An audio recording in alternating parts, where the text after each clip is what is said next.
We ended part 1 of note 16 by seeing that if we wanted to make several different confidence intervals and we wanted to have some sort of overall confidence that all of the intervals were correct, we could achieve that by raising the level of confidence for the individual intervals according to this sort of equation that you see right here. So the main takeaway was really that to achieve a certain overall confidence, we need to increase the individual confidence levels for our individual intervals. And I mentioned before that there's another way that we can do this. So there's a method called Bonferroni's method, named after the person who came up with it, that's a little bit shorter for figuring out what level of confidence we should use for the individual intervals. And for this one, we're going to solve for alpha star, our new significance level, by just taking the significance level we want and dividing by our number of intervals. So for the first method, the first example, we wanted to be 95% confident, so alpha was 0.05. We were going to make 4 confidence intervals, so I'll take 0.05 divided by 4, and I get that alpha star should be 0.0125. Using the other method, we calculated 0.0127, so very close. I would make 4 98.75% confidence intervals. For example B, I wanted to be 90% confident, so alpha was 0.1. I wanted to make 12 intervals, and you get 0.0083 using this method. Again, very close to what we previously calculated. So I said that we would revisit the serial example. So just as a reminder, here is our data. We had 4 different package designs, A, B, C, and D. This is the number of cases that were sold at different stores that used those designs, and we've got our sample mean and sample variance over here as well. So first off, if we wanted to compare every package design to one another, how many intervals should we calculate? We actually talked about this in notes 15 as well, but we would need to compare the population mean for design 1, or A, to design 2, design 1 to 3, 1 to 4, 2 to 3, 2 to 4, and 3 to 4. We would need 6 different confidence intervals to tell us which package designs had different population means from one another and how different those population means were. So let's say that we're going to do this. All right, you could use either method. I'll go through Bonferroni's method here. If I want to be 95% confident overall, alpha is 0.05. I'm going to make 6 different confidence intervals, so I'll divide by 6, and I get 0.0083. That tells me that I need to be 99.17% confident for each of my 6 intervals to make sure that I can be 95% confident overall if I want to put those intervals together and make some sort of overall conclusion about package designs. So we'll come back to how we'll use this later, but this is my level of confidence and my significance level that I need for my individual intervals. So let's first start with just design 1 and design 2.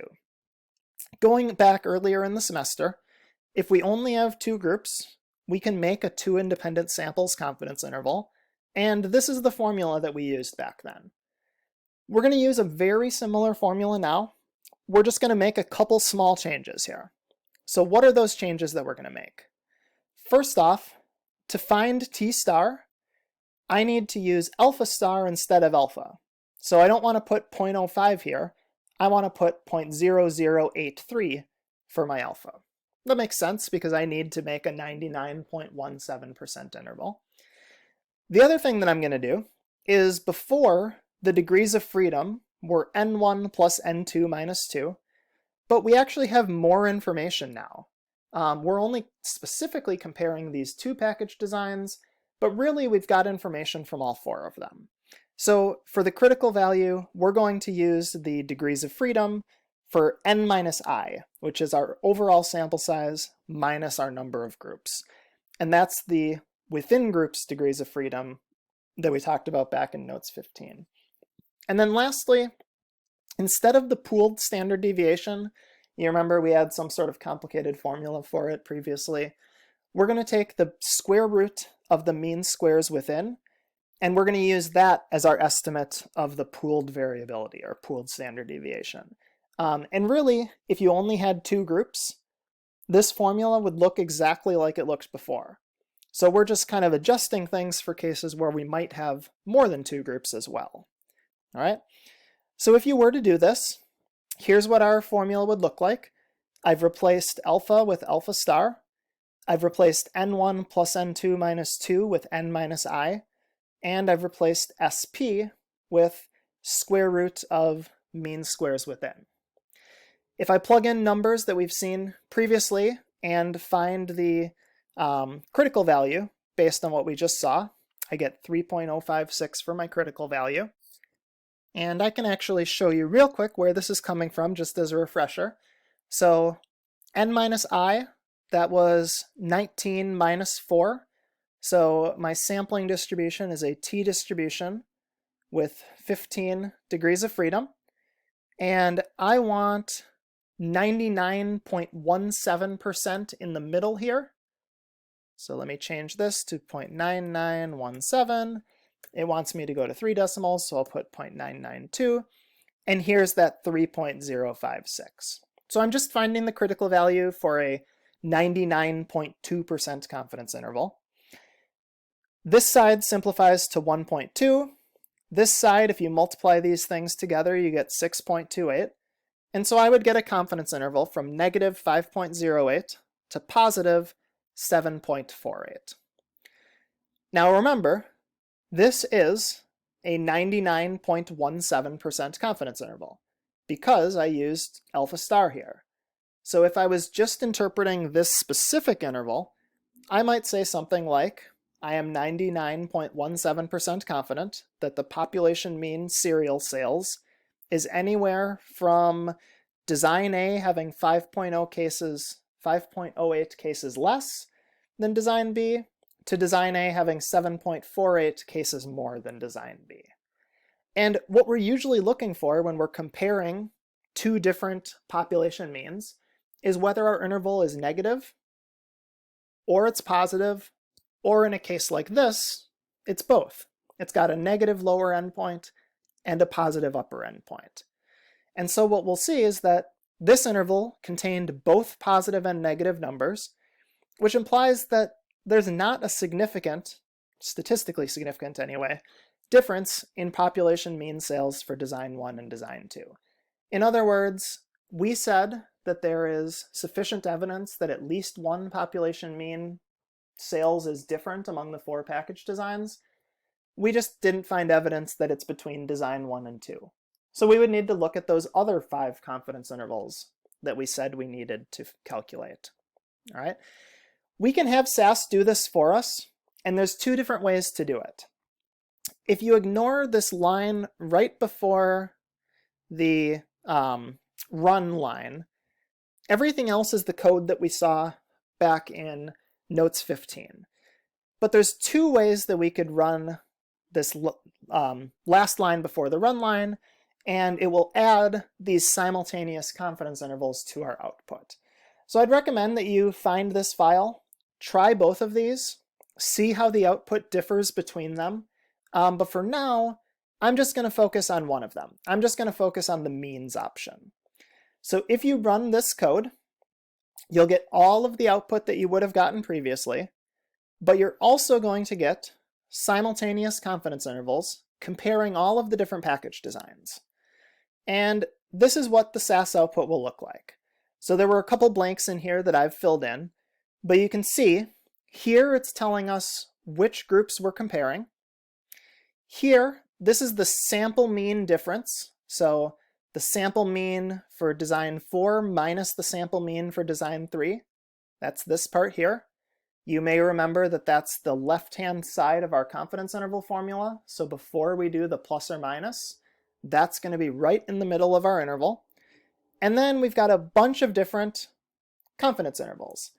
And SAS is telling us that these are simultaneous 95% intervals, which means that we are 95% confident that all of these are correct. The individual intervals we're 99.17% confident in, but we could even put our understandings together to be 95% confident that this whole group is right. So let's answer a couple questions about this.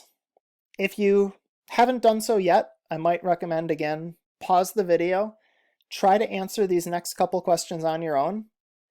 But I will also start to go through them so that when you unpause the video, you can check your work. So what do these stars mean?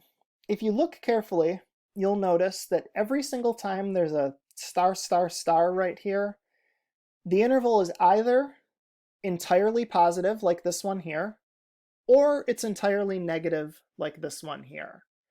So what that means is that these are cases where we can be confident that these two package designs have different population means. Either a case where we think that the first group has a bigger population mean because the interval is positive, or a case where we think that the second group has a bigger population mean because the interval is negative. All right? If you look at the two blanks that I filled in, so this red line here and this red line here, you'll notice that they're actually the same numbers. They're just positive up here and negative right here, and the order is flipped. The reason for that is that when we use this means statement, or this means line, SAS is going to give us a comparison for mu4 minus mu3, and then it's also going to give us a comparison for mu3 minus mu4. Now that's the same thing, just reversing the order that we're thinking about it. All right? If you use LS means, it'll actually only give you one of those. So when you use LS means, you'll actually get just 6 different confidence intervals listed. Here, we've actually got 12 intervals because we're looking at each interval in 2 different ways. Here's 2 minus 1, and here's 1 minus 2. Here's 3 minus 1, and here's 1 minus 3. All right? So we'll want to be careful. The fact that there's 6 intervals with stars next to them, well, each of those is duplicated, so there's really actually 3 comparisons where we think that there's a difference in our population means. So if we just look at the one that says 2 minus 4, this line here, this is a confidence interval for mu2 minus mu4, and you'll see that the entire interval is negative. So it goes from about negative 20 to about negative 7.5. Now, if we're taking mu2 minus 4, for this quantity to be negative, that means that mu4 must be bigger than mu2, or at least we're confident that it is, right? So whenever you see an interval that's entirely negative, we think that the second group listed has a bigger population mean. If you see an interval that's entirely positive, you think that the first group listed has a bigger population mean. So in this case, we would be confident that mu4 is bigger than mu2.